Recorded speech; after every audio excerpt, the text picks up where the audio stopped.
lihat, saya membaca beberapa media dan juga statement beberapa media memang agak mix up ya. Jadi agak confusing karena rencana pemerintah itu menaikkan pajak atau mengenakan pungutan secara progresif itu adalah pada pajak ekspor, bukan pada pungutan ekspor. Sepertinya seperti itu. Kalau pajak ekspor itu kan sebetulnya sudah ada aturan yang berjalan selama ini dengan threshold kalau nggak salah sekitar US dollar 750 US dollar per ton. Jadi kalau harga CPO-nya itu nyampe di 750, maka kita kena kemudian pajak ekspor, ya kan seperti itu, atau pihak luar istilahnya.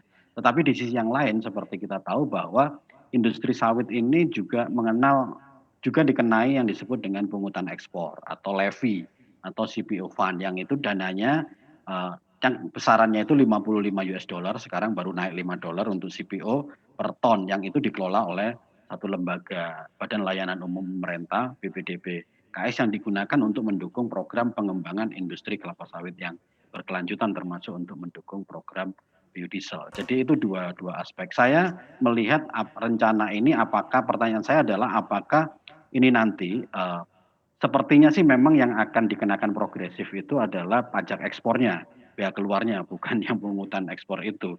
Nah, pajak ekspor ini kan sebetulnya sekarang juga tarifnya sudah progresif. Nah, ini apakah nanti akan kenaikan progresivitasnya itu yang akan dinaikkan atau seperti apa masih belum clear. Tetapi kalau saya boleh menyampaikan di sini, pasti kita akan mendukung semua kebijakan pemerintah untuk mendukung keberlanjutan industri kelapa sawit keberlanjut karena kita tahu bahwa di tengah pandemi COVID-19 kalau Alin lihat bahwa semua sektor ekonomi di Indonesia ini praktis hampir minus rata-rata minus. Jadi kalau kita lihat tiga komoditas utama yang menjadi pendulang devisa terbesar itu kan satu minyak sawit, ekspor minyak sawit, yang kedua ekspor migas dan batu bara, kemudian yang ketiga kan pendapatan devisa dari sektor pariwisata. Kalau kita lihat sepanjang tahun 2020 akibat pandemi COVID, kita tahu bahwa pariwisata praktis tahun ini bagi Indonesia tidak bisa memberikan sumbangan devisa sedikit pun.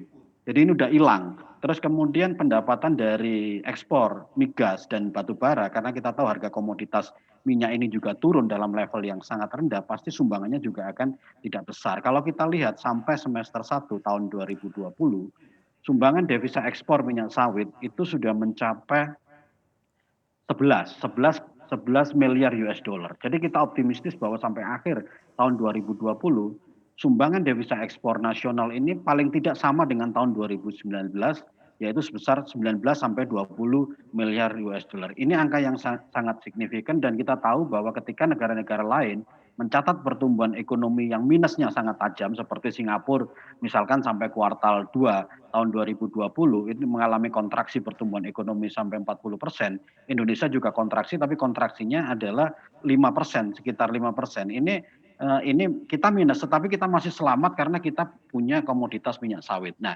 kembali ke pertanyaan Alin tadi, kami sebagai pelaku usaha berharap bahwa di tengah kondisi pasar minyak sawit terutama di pasar ekspor yang masih belum sepenuhnya stabil, kita berharap bahwa daya saing industri sawit ini harus terus kita tingkatkan.